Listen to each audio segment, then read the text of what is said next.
also, Sama, if we look at then the expansion of this conflict with the Islamic State starting to have more of a presence in Yemen, then where does that put Saudi Arabia in relation to them, right? Because so much of the conversation for a long time regarding what to do in Syria has been about whether it should be the United States, Russia, Western powers, or whether it should be regional powers that really try to deal with this issue. And so does that force Saudi Arabia to be dragged into it a little more?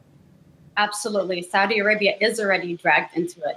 The reason that Saudi Arabia and 9 other Arab countries have been involved in Yemen's war is because they believe that the Houthis are strongly associated with Iran. And so if you look at it that way, then you have to look at ISIS and Al-Qaeda as groups that are transnational with agendas to take over.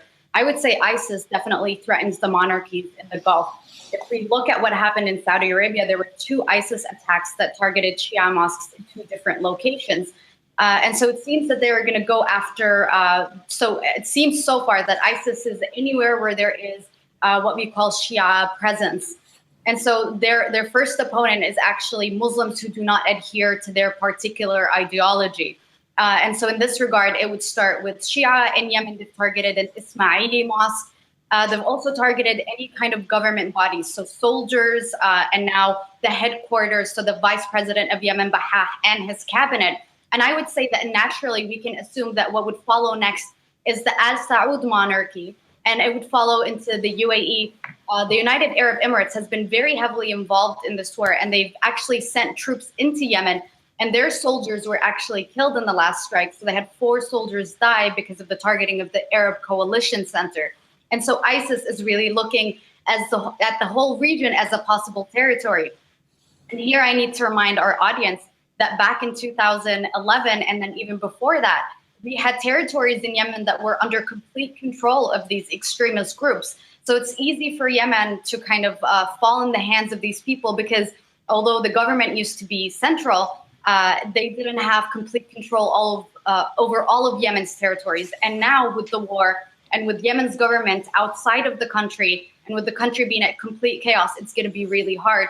And so I would say that the international community and America particularly needs to kind of back a peace settlement in Yemen to ensure that the government comes back onto the ground and to make sure that they can secure territories that can fall in the hands of ISIS and Al-Qaeda.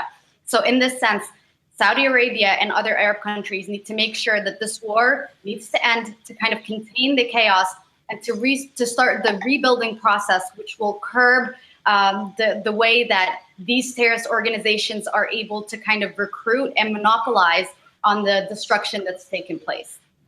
Well, on that note, too, regarding a peace process, Hakeem, there is news today that Houthi rebels have committed to a UN peace plan that they've confirmed in writing to the UN Secretary General, their commitment to UN resolutions aimed at ending the country's conflict. Does that seem like a positive development to you, as in, do you buy it? This was the same development that took place last month. We talked to top Houthi officials in Sana'a, and they said that this was the same agreement that they reached in September with nothing new added to it. They're still opposing the sanctions on their leaders, etc. So not much new, but the timing right now is for political reasons. But what I see is that the end of the Yemeni war seems to be the launch of ISIS in Yemen. And this was worries Yemenis that over the last month, ISIS has been targeting many targets, and lastly now being pro-government targets. So this shows that Saudi Arabia or its allies, for some reason, are trying to end the war right now. But however, the blood on the Houthi side will continue from the ISIS attacks to take place. So one era, one phase comes to an end while a new phase starts. I actually, if I may add something, we don't know much about this settlement. We know that it was announced in the media. We don't know about the specific details, but there was a specific document that was leaked to the media a while ago by the new UN envoy to Yemen, and it had 7 main points. I would say that every time you had a peace settlement kind of go on the table, either the Houthi militia or the Arab coalition has worked very hard to make sure that this settlement is very literal and it won't get implicated. So actually applied. So at the start of the war, when the Houthis were kind of winning and expanding, they refused to take these negotiations seriously, and they tried to kind of avoid it. However, now it seems that they are losing in Madib and other places. And so it's very, I can completely see that they're willing to kind of adhere to this, but I feel that the Arab-led coalition is hesitant to kind of agree with them on this peace settlement because they feel like they're reaching an end. Having said that, there's been a stalemate and they've been fighting for months. And so I think this is where the international community can really play a role in kind of pressuring both parties to adhere to UN Security Council Resolution number 2216 to kind of curb the influence of the Houthis and to kind of slow down the airstrikes that the people are facing. Because while these two parties are fighting on the ground, the majority of Yemeni civilians are left without jobs. They're facing famine. They don't have access to medication. The humanitarian crisis continues to grow worse and worse every day. And access to clean water is becoming a very serious issue that nobody in the international community or even in Yemen on the ground can address seriously in the midst of a conflict that's taken place. Yeah, and this certainly is a human rights crisis, and it's one that we've covered many times here on HuffPost Live. But overall, Akbar, you can see how what's happening in Yemen has been overshadowed by what is happening in Syria. And so, I guess the question for me is if we're bringing a lot of pieces together here, but so much of this does seem to be happening below the radar, right? But with the United States, as I mentioned before, has had a long counterterrorism operations going on in Yemen and has given tacit approval to the Saudi Arabia bombing campaign in the country. At the same time, what the United States has been doing in Syria has not technically been approved by Congress. And right now, the United States is under fire for bombing a Doctors Without Borders hospital in Afghanistan, where there were a lot of civilian casualties too.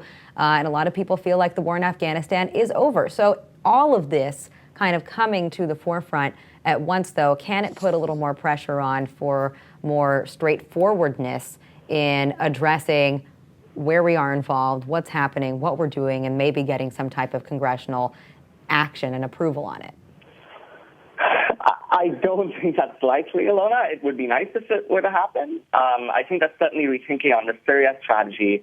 But on the Yemen piece, even as Hakeem and Sama were noting, there have been some steps with the Houthis saying they might be willing to talk. The U.S. is supporting the Saudi-led coalition there, and the Saudi-led coalition there doesn't seem like it wants to end the conflict anytime soon. We had the first big Senate hearing on Yemen in weeks yesterday, and we didn't hear anything new on what the U.S. was really planning to do. My understanding right now is that the administration is looking at Syria, looking at Yemen, and wants to take as much of a hands-off approach as possible. That's reflected in Yemen, where they've continued drone strikes on al-Qaeda targets while allowing al-Qaeda and the Arabian Peninsula to control a city, to control parts of the country. They are only targeting militants who they see as threats to the U.S. And in Syria, there's a lot of talk about where is this going to go. We don't see a lot of expansion of U.S. involvement or investment. What the U.S. does seem to be doing is covert and, again, very specific and targeting. What I think people in the region would say, Gulf countries, the Afghan government, which has been very upset by the U.S. treatment of this bombing in Afghanistan, is that the Obama administration kind of needs to step up and own these conflicts, something it doesn't seem to want to do right now. Step up and say, here's what we want to see in Yemen, here's what we want to see in Syria, and we aren't seeing that from them yet.